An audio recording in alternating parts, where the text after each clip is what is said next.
The NBA is already regretting letting this happen after Dylan Harper's masterful performance in his preseason debut. Fans across the league and Spurs fans alike are wondering how the Spurs managed to pull it off again. But it's not just Dylan Harper and his connection with Victor Wembanyama. There was one other Dominican guy, and his name has been shining throughout the entire preseason. But we also have to dive into a very interesting element that'll make the Spurs even harder to play against, and it doesn't come from a player on the court. We're getting into all that coming up on this episode of Spurs Digest. But we gotta start with something that is not a player on the court, like I said, and it's the fans, because holy crap, wasn't the crowd amazing? And, I know Keenan talked about, the crowd, the game, and all this stuff in the post-game review, but I want to revisit this, right? Because this is not just reviewing what happened in the game, this is reviewing something that will have a huge impact on the Spurs for years and maybe decades to come, right? The Spurs Jackals were there, and they were loud. Are we sure last night was a preseason game, they said? The energy sure felt different in the lair. Can't wait for more amazing moments like this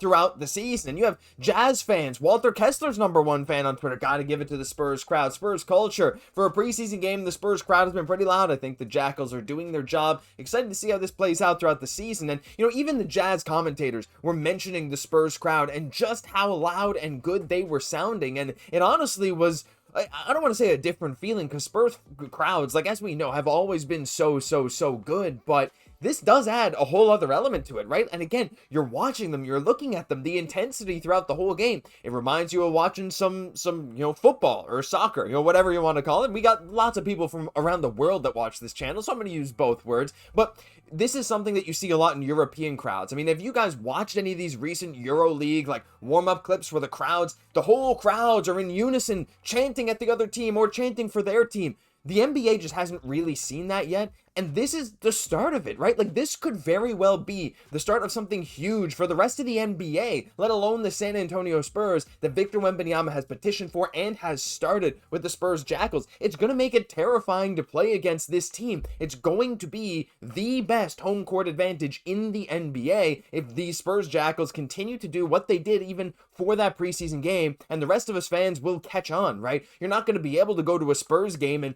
not feel immersed in the game, because they're not going to let you just sit idly by almost, right? You're going to feel that intensity. I felt it just watching, partly because these boys here were putting on a show, but also because that intensity from the crowd was unbelievable. So shout out to the Spurs Jackals. It is changing the game when it comes to the Spurs, but changing the game is something that we've really been able to witness recently over the last few years with Victor Wembanyama, but it's been these other pickups too that have just had me questioning, how did the Spurs get away with getting these guys, And one guy I gotta shout out before we get into Dylan Harper is David Jones Garcia, because no matter how much love he's been getting, I feel like it's not enough. Because yes, he's on a two-way contract, but David Jones Garcia is seriously making a case to get some regular season run here. David Jones Garcia last night, 25, 4, and a steal. And look, he is a fan favorite for good reason. He's incredibly fun to watch. He has a bit of everything in his game, as summarized here by this tweet from AGLR23. If you want dribbling, look at Kyrie. You want shooting, look at Curry. You want finishing, look at Giannis. If you want mid-range, look at CP3. If you want defense, look at Kawhi.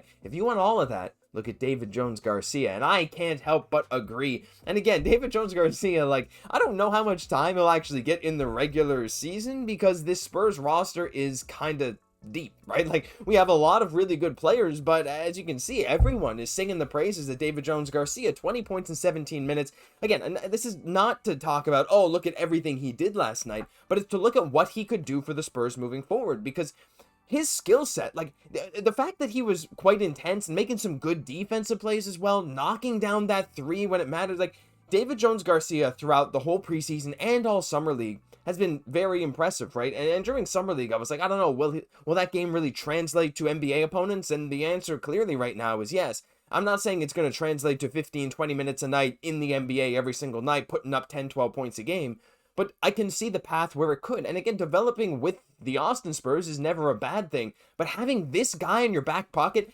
this is the kind of guy you have on a two-way deal. That, again, just shows how good the Spurs have been at creating this roster, making these moves, draft picks, trades for De'Aaron Fox, for Kelly Olynyk, adding Luke Cornett in free agency.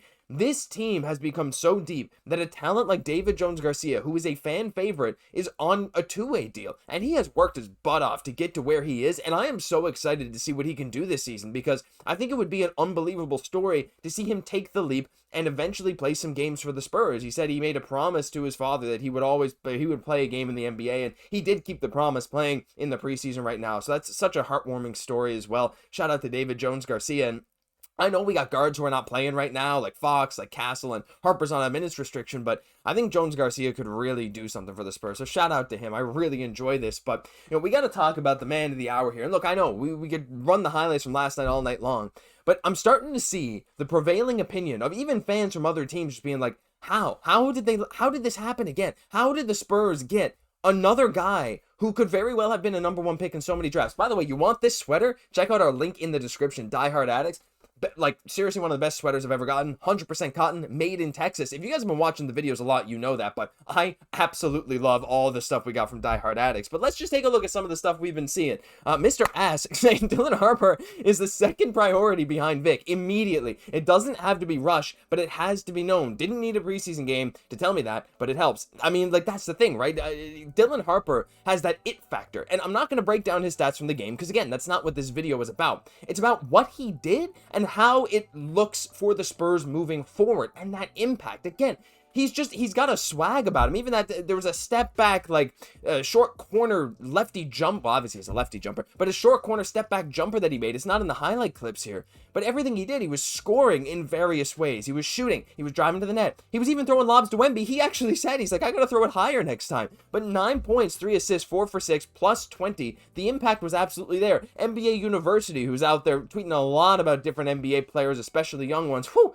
Dylan Harper looks like he belongs. I've seen enough Dylan Harper Rookie of the Year already, and this person here actually tweeted the exact same thing last year about Stephon Castle. Coincidence? Probably, but still, it's really entertaining. And Point Made Basketball, another great follow. Dylan Harper really does shine on ball, though, and that is one of the things that, yeah, we were hoping to see. We knew he could get there, and he did a lot at Rutgers, but would it translate to the NBA level? Already it has. Look at how many defenders collapse onto him after he gets into the paint, and he has the vision and playmaking to punish teams for rotating onto him. Because the question was, again, with Dylan Harper, we knew the talent was there. He does not have the most explosive first step of everyone there in that draft, but the way he can craft his drives to get to the rim and still playmake out of them, and even, like, again, playmaking from half court, this kind of thing, he sees the game. Hard not to see Wemby. He stands head and shoulders above everyone. But this little backdoor cut there, I think, is so nasty, so perfect. Even this here, look at how many defenders turn towards Dylan Harper, and he is going to end up making them pay if he can't finish at the rim with a little drop pass to Cornette there, a swing out to the corner.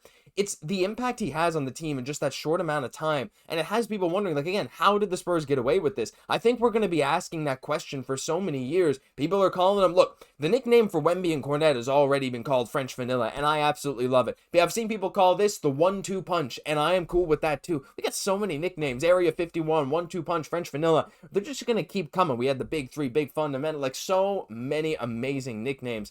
But yeah, I am just beyond excited to see what else Dylan Harper can do, because just in that game alone, as this tweet said, I want to revisit this one, he is the second priority, and I think we kind of knew that. Stephon Castle will get, again, the looks this season first, because, again, he has that season under his belt. He has proven that he is a valuable player next to Wemby over the course of a whole NBA season. So I do get the logic there of, like, maybe we do give Castle the benefit of the doubt there, but Dylan Harper's almost too good to just not thrust him into that position right away. The number 2 pick, again, he would have gone ahead of Harper in last year's draft, but now looking back, Harper won Rookie of the Year. I don't know. They're at similar levels, or Castle won Rookie of the Year. I'm getting these names mixed up, but Harper is so good. This game is so good.